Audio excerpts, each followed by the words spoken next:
میں نے گیتا پڑھی, میں نے مہا بھارت بھی پڑھ لی, میں نے بدھزم پڑھا, میں نے جینزم پڑھا.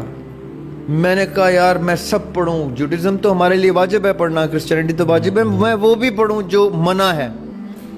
میں نے ٹیلیپیتھی پڑھی, میں نے پامسٹری پڑھی, میں پریکٹیکل پامسٹری کی ہوئی ہے, practical palmistry just to see how it works and why is it حرام.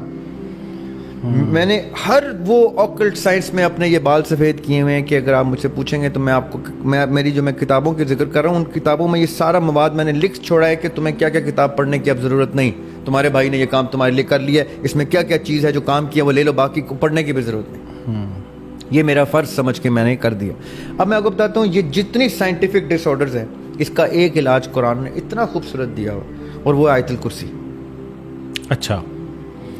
سونے سے پہلے آپ آیت الکرسی پڑھتے ہیں تو اللہ تعالیٰ فرشتے تعینات کر دیتے ہیں آپ کی اس باڈی کی پروٹیکشن کے لیے جس میں روح کے جانے اور نفس کے قید ہونے کا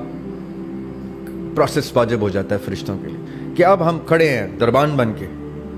اب کوئی شیطان اس جسم میں نہیں گھس سکتا, اب اس کی پروٹیکشن ہم پہ واجب ہو گئی. اب وہ چھوٹا ہے, بڑا ہے, سیاہ ہے, سفید ہے,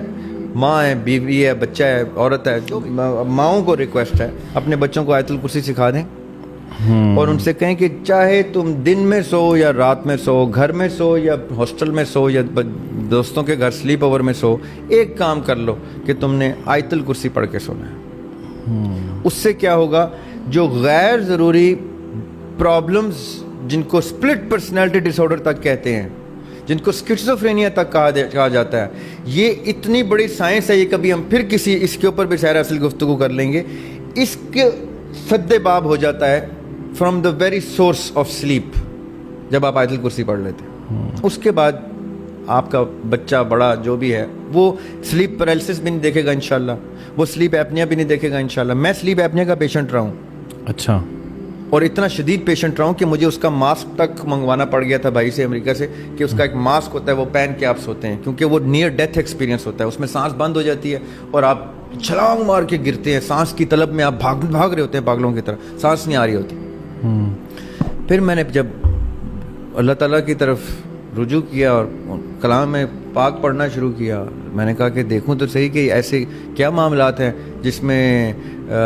جو دین میں جس کا علاج نہیں, ایسا ہو نہیں سکتا. میری ساری بیماریوں کو, مجھے بہت سی بیماریوں سے اللہ تعالیٰ نے نوازا تھا, اللہ تعالیٰ بڑا کرم ہے میرے اوپر, اللہ تعالیٰ نے اس طرح کی نعمتیں بہت دی ہیں مجھے, تو مجھے ان سے ڈائریکشن ملی. تو میں نے آیت الکرسی سے اپنے سلیپ ایپنیا کا علاج نکالا. جب میں بھول جاتا ہوں آج بھی کسی وجہ سے, جلدی میں بے دھیانی میں پڑھتے لکھتے کہ کتاب وہیں پہ سر رکھ کے سو گیا, تو مجھے سلیپ ایپنیا جگاتا ہے اور میں ہنستا ہوں, میں کہتا ہوں آیت الکرسی نہیں پڑھی نا, یہ تجھے اس لیے تھپڑ پڑا.